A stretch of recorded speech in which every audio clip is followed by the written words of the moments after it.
Morning, everyone. Good morning, Rabbi. We are learning Mishnah Shabbos, Perik Vav, Chapter 6, Mishnah Dal, Mishnah 4. I'd like to dedicate this morning's learning in memory of my mother, Mrs. Shlomis Rabinowitz, Shlomis Bas Reb Yaakov Eliezer. Learning should be a aliyah for her neshama. Okay. Lo yetzi ha'ish, a man may not go out into a public domain. Lo b'sayef, not wearing his sword. Lo b'keshes, not wearing a bow. Lo b'tris, not wearing a shield. Lo ba'allah, and not wearing an Allah. Now, they translate, the article translates Allah as a club, which may be one of the translations of the Bar Tanura, but the Bar Tanura says that a tris is basically a triangular shaped shield, and an Allah is a round shield. Could be some of the other Arabic words that he brings in mean club. But the first explanation that he brings for Allah is a round shield. He calls the tris a triangular shield. Okay? Not with a spear. Now, all these things, we're not talking about he's holding it in his hand. He's wearing it. The question is that maybe it should be considered for a man, it should be considered a takshit, a sort of a jewelry of sorts. So the Mishnah says he may not go out wearing it, the imyatza, and if he did, chayav chatas. He'd be liable to a sin offering. That means he's carrying midaraisa. That means we don't see any of these weapons as a takshit. It's not a garment. It's not an ornament. He's carrying. It's a burden. He's carrying it in the way it is regularly carried. Everybody walks around, holding their sword. It's in their sheath, or and other things. The bow is around their shoulder. If it's a spear, they probably have, some place for that too to wear. And therefore, since it's the normal way to wear something and to carry something out, therefore he'll be chayav chatas. He'll be liable for a sin offering if he did it on Shabbos. Now, Rebbe Eliezer says, he argues, and he says, Tachshitin hein lay. Wearing weapons for a man is considered an ornament. It's considered like jewelry. And there's a pasuk that's brought down to support that. Okay? I don't have the pasuk here in Hebrew, but the pasuk they bring down here in English it's a pasuk in Tehillim, Perik Memhei, pasuk Dalet, 45:4. Tighten your sword upon your thigh, Almighty One, it is your majesty and your splendor. That pasuk seems to imply that it is considered some kind of a jewelry of sorts, a splendor. So therefore, Eliezer says it's a takshit. If it's a takshit, if it's an ornament, it's not carrying. Therefore, they wouldn't be liable achatas. Eliezer would agree that you can't do it on Shabbos midrabanan. You can't wear things on Shabbos midrabanan, similar to the armor that we mentioned before. If you go out with these things, people may think that you're going to do battle in a way they're not allowed to on Shabbos. The Chachamim say they're agreeing with the Tanakama. They're basically explaining their first opinion. Ein an elaganai. Such things are only a disgrace for a person. How do we know that? Shadama, as the pasuk says, "V'chitzu charvaisam li'itim v'chanisoisehem lamaz meiros," which means they shall beat their swords into spades and their spears into shears. No nation will lift a sword against another, and they will learn war no more. That means to say that when there'll be a point of time, Mashiach comes, that weapons will be turned into farming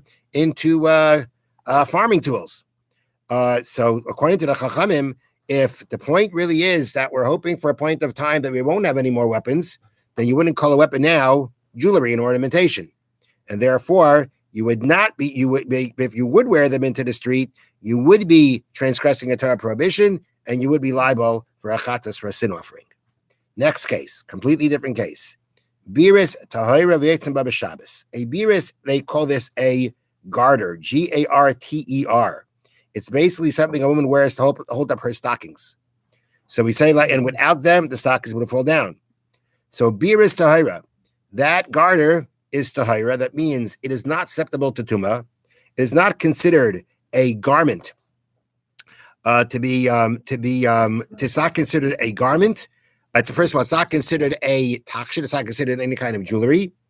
And although it is serving a purpose for her stockings, for her clothing, it's still not considered a garment or a kli or a utensil of usage to be susceptible to tumah. Why is that? Because a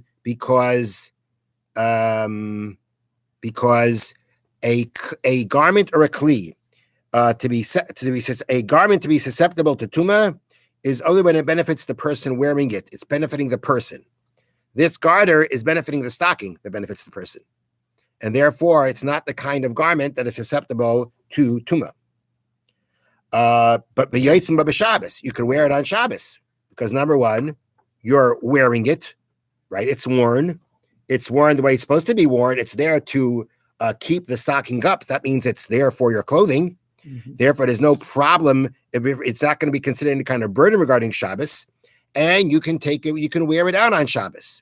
We're also not concerned that even if this garter is kind of like a piece of jewelry, she's not going to take it off to show anyone. Because if she does, the stocking is going to fall down. So therefore, she's not going to do it.